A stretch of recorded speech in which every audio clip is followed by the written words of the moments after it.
चलिए शिंदे साहब आ गए। उद्धव जी ने मान नहीं रखा गठबंधन का। शिंदे जी अलग हो गए, वो आपके साथ आ गए, मुख्यमंत्री बन गए। फिर बीजेपी को ये लगा, ये चर्चाएं ये जो चली आपने भी देखी होंगी कि लगने लगा कि नहीं, सिर्फ शिंदे साहब के आने से काम नहीं बन पाएगा। विधानसभा चुनाव भी है, लोकसभा चुनाव भी है, हमें एक स्तंभ और चाहिए गठबंधन के अंदर, एक और पार्टी की जरूरत पड़ेगी। वो कौन? वो एनसीपी। तो फिर शरद साहब की पार्टी, पवार साहब की पार्टी का फिर जिक्र हुआ। मतलब अभी भी कॉन्फिडेंट नहीं है क्या बीजेपी? शिंदे साहब के आने से भी कॉन्फिडेंट नहीं थी कि हमारा बहुमत आ जाएगा विधानसभा में या लोकसभा में, हम 19 को रिपीट कर पाएंगे? ओके, आप उल्टा सोचिए, हमारे कॉन्फिडेंस को आप छोड़ दीजिए।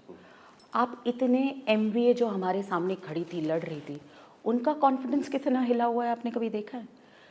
वो इतने अंडर कॉन्फिडेंट थे कि वो जानते थे कि जनता भाजपा के साथ जाएगी, आदरणीय मोदी जी के साथ जाएगी। हमें काम करना ज़रूरी है। अभी काम का ही हिसाब जनता लेती है। जनता अभी आप जाति, प्रजाति और धर्म के रूप से बांटोगे तो आपको वोट नहीं देगी। मेरा काम करके दिखाओ, मोदी जी ने सिखाया हमें, भाजपा की सरकार ने सिखाया है। समझो ये वो सीखे हुए हैं और वहाँ पे कॉन्फिडेंस नहीं है, और वो अपना कॉन्फिडेंस बढ़ाने के लिए और सीखने के साथ हमारे साथ आए। ऐसे नहीं लगता आपको? हर वक्त उल्टा ही क्यों सोचते हैं हम? भाजपा तो तैयार है। देखिए, भाजपा 2 से अब तक 303 तक पहुंची है। मैं बचपन से देखती हूँ, मैं भाजपा के साथ पैदा हुई हूँ।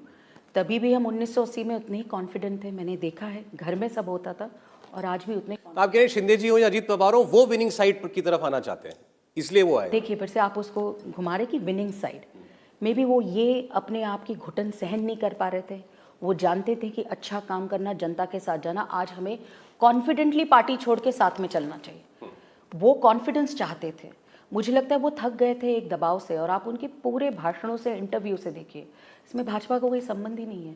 पार्टी में परिवारवाद के रूप से लड़ाई, उसके बाद एक फेवरेटिज्म, इन सब लड़ाई में वो अपनी अपनी सूरत में मर रहे थे। तो मैं आपको फिर से उल्टा कह रही हूँ, भाजपा कॉन्फिडेंट है।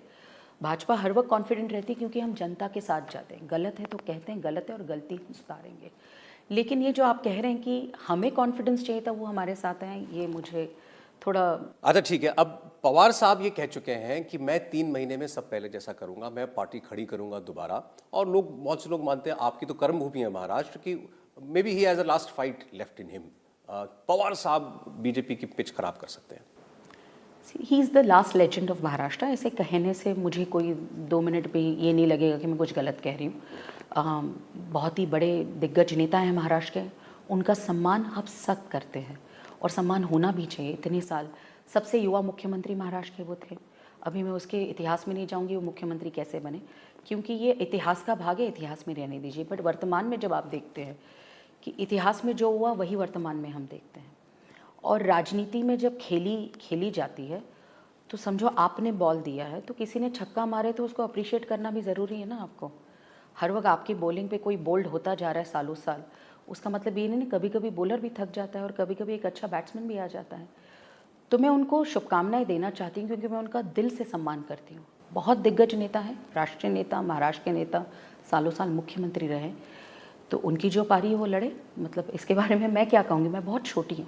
इंडिया टीवी हर वक्त हर जगह डाउनलोड करने के लिए सर्च करें India TV news Google play store या ऐप स्टोर पर।